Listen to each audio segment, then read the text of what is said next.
안녕하세요. 원주 만나교회 공예은 자매입니다. 저는 교회를 다닌 지는 오래됐지만 영생이 무엇인지 구원이 무엇인지 듣고 깨닫게 된 지는 그리 오래되지 않았습니다. 믿기만 하면 또 예수님을 영접만 하면 구원을 받는다는 구원의 확신을 가지고 보장된 그런 구원의 확신을 가지고 신앙생활을 해왔습니다. 주일에 한 번 교회를 갔고 3일 예배는 때에 따라서 일이 있으면 안 가고 그냥 기분대로 그냥 갔던 것 같아요. 그래도 이제 마음 가운데 주일에는 안 가면 왠지 하나님 앞에 벌 받을 것 같고 그런 마음에 그냥 갔던 것 같습니다. 예배를 통해서 하나님을 만나야 되겠다라는 그런 마음보다는 형식적이고 습관적으로 그렇게 신앙생활을 저는 해왔습니다. 난 그래도 예수님을 믿고 영접을 했으니 주님께서 부르시는 그날에 주님 나라 천국에 갈 거야 라고 확고한 믿음이었습니다.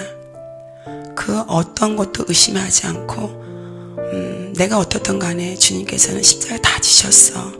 내 죄를 지고 다 지셨기 때문에 나는 그냥 믿기만 하면 돼. 그냥 입으로 시인하고 그러면 난 주님께 구원받을 수 있어 라며 그런 확실한 마음으로 신앙생활을 해왔습니다. 구원을 받은 줄 알고 정말 편안하게 신앙생활을 해와다가 내 삶의 어떠한 고난 앞에서 저는 주님을 찾을 수밖에 없는 그런 문제들을 부딪히게 됐습니다. 정말 내 마음이 한없이 가난해졌고 죽고 싶었고 내가 왜 이렇게 살아야 되나라는 정말 그러면서 제가 너무 힘든 가운데 제가 이제 또 아는 지인을 통해서 영생 말씀을 듣고 또 이렇게 천국과 지옥의 간증을 듣고 또 자료를 듣고 정말 제가 큰 충격에 빠지지 않을 수가 없었습니다. 제가 지금까지 믿어왔던 구원관하고는 전혀 다른 그런 메시지였습니다. 천국은 믿는 자들은 다 가는 곳이고 지옥은 믿지 않는 자들이 가는 곳이다라고 그렇게 배워왔고 그렇게 믿어왔고 그렇게 살아왔기 때문에 조금의 의심의 여지도 없었습니다. 그런데 천국과 지옥 간증과 또한 이런 자료들의 그 내용을 보면 믿는 자들에게 다 하는 말씀이시고 그리고 믿는 자들이 다 지옥에 떨어진다는 것이었습니다. 저는 너무나도 이게 뭐지? 너무나도 놀라서 정말 큰 바위로 얻어맞은 것처럼 머리가 쿵했습니다. 어느 날 저희 아들과 함께 이제 이야기를 나누고 우리가 구원을 받은 게 아니었네 라며 이야기를 나누고 정말 그날 기도를 하게 되었습니다. 근데 그날 밤 하나님께서 제게 찾아오셨습니다. 머리에는 가시멜로만 쓰시고 피를 절절 흘리시면서 찾아오셨습니다. 꿈에서 어두운 하늘에서 분명히 밤이었는데 동서남북 사방에서 번쩍번쩍 대는 거예요. 정말 세상에는 그런 난리도 없을 것입니다. 그런 현상이 일어나면서 제가 그 광경을 봤을 때 너무나도 두려웠습니다. 이게 뭐지? 이게 뭐지?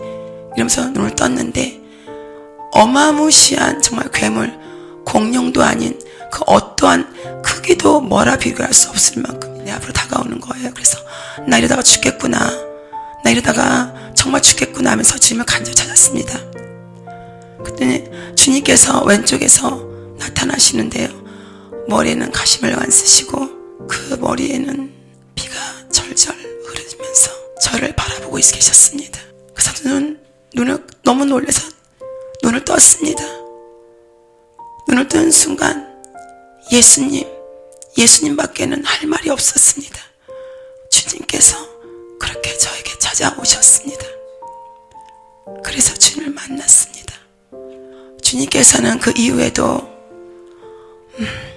계속된 꿈을 통해서 저의 영적 상태와 앞으로 되어질 비전들을 보여주셨습니다.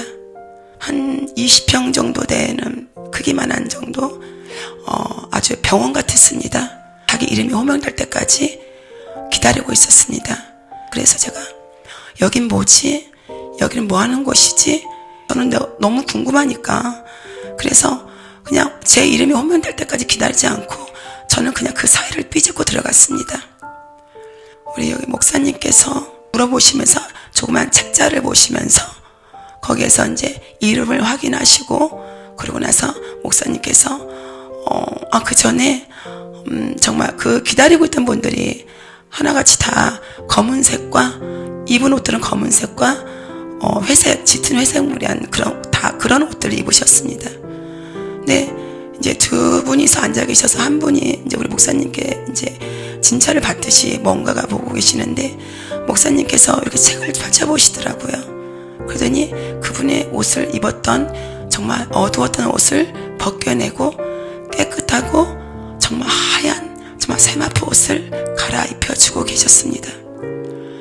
그래서 저는 그게 너무 부러워서 그 대기하고 있던 분이 계신데도 저는 그분을 그냥 생각하지도 않고 목사님 저도 갈아입혀 주세요 라고 제가 목사님께 말씀드렸습니다. 근데 목사님께서 책을 펼치시더니 저를 한번 이렇게 쳐다보시더라고요. 그런 책을 한번 다시 살펴보시더니 어떻게 하지? 집사님 이름이 없습니다 라고 말씀하시는 것이었습니다. 그래도 저는 목사님께 어린아이가 투정 부리듯이 저도 갈아입혀 주세요.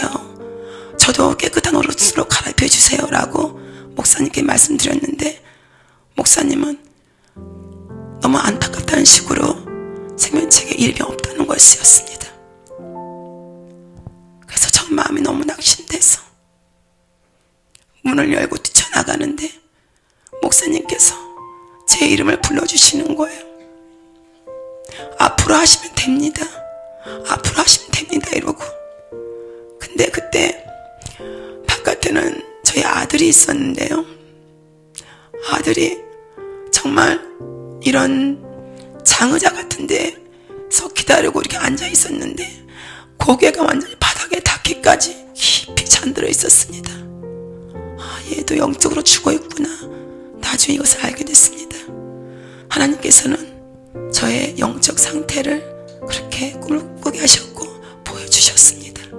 그래서 저는 그날부터 어떻게 해야 되나, 이렇게 살다가 나는 지옥인데 어떻게 해야 되지? 나는 당연히 구원받은 거라고 생각을 했는데 구원받지 못했다니 어떻게 해야 될까? 라고 정말 많은 고뇌를 했습니다. 어느 순간에 제 남편이 흰 침대에 걸쳐 앉아서 어떻게 하지? 나 이러다가는 지옥 갈 것 같아. 하나님께서 마음을 만지신 것입니다. 그래서 정말 남편이 어느 순간에 이사를 가자고 집을 내놓자. 그래서 이 원주까지 이사를 오게 됐습니다. 사람은 나이와는 상관없이 하나님께서 부르시는 그날의 주님 앞에 갈 터인데요. 지금 저희 집에는 저희 육신의 아버지가 와 계십니다. 내가 영생을 알았으니, 그전에는 제가 영생을 몰랐을 때는 물론 엄마와 오빠는 영적 기도는 했습니다. 영적 기도 시켰으니까, 해드렸으니까 분명히 천국 갔을 거야 라고 저는 확신을 했거든요. 그런데 정말 구원은 쉽지가 않다는 거, 두렵고 떨림으로 구원에 이르러 가야 된다는 거, 영접만 했다고 해서 구원받는 게 아니라는 것을 알았기 때문에 저희 육신의 아버지를 그냥 놔둘 수가 없었습니다. 이 영혼을 정말 주님의 나라에 보내야 되지 않을까, 오로지 그런 마음이 너무나도 많이 들었습니다. 그런데 정말 아버지가 한 보름 전에 병원에서 연락이 왔는데 갑자기 위독하시다는 거예요. 아버지 침상 옆에는 산소호흡기도 갖다 놓으셨고 석선도 갖다 놓으셨고 이제 2급 상황 때 처리를 해야 되니까 위급하다. 자식 중에 한 분은 와 계셔야 된다. 이러다가 임종까지 못 본다라고 병원에서 수차례 연락이 왔습니다. 어떻게 해야 될까? 어떻게 될까? 근데 오빠들은 그냥 거기 계시다가 돌아가신다고 말씀하시고, 내 언니도 믿지 않는 자라서 사실 마음은 있어도 저하고는 다른 게 있었습니다. 어쩔 수 없지. 병원에서 그렇게 위급상황 전화를 받고 이러다가는 큰일 나겠다. 아버지 이러다가 영혼을 놓치겠다는 마음에 그냥 안 되겠다. 모시고 와야 되겠다라는 결단을 하게 됐습니다. 믿음의 결국은 영혼 구원인데 하나님께서 정말 저를 이곳에 부르신 이유가 정말 최고의 선물 영생 그것을 주시기 위해서 부르셨고 먼저는 저희 아버지 이제 주님 심판대 앞에 설 날이 가까워지고 있는데 저희 아버지 그 영혼을 불쌍히 여기셔서 구원시키시고자 저를 이곳에 부르시지 않으셨을까라는 생각을 하게 됐습니다. 제가 저희 이제 아버지를 놓고 기도하면서 저희 가정에 정말 우리 그 영적으로 흐른 악한 영들을 위해서 이제 대적 기도를 하며 이제 기도했는데요. 하나님께서 한 가지 꿈을 보여주셨습니다. 우리 시골집에 벽 쪽으로 정말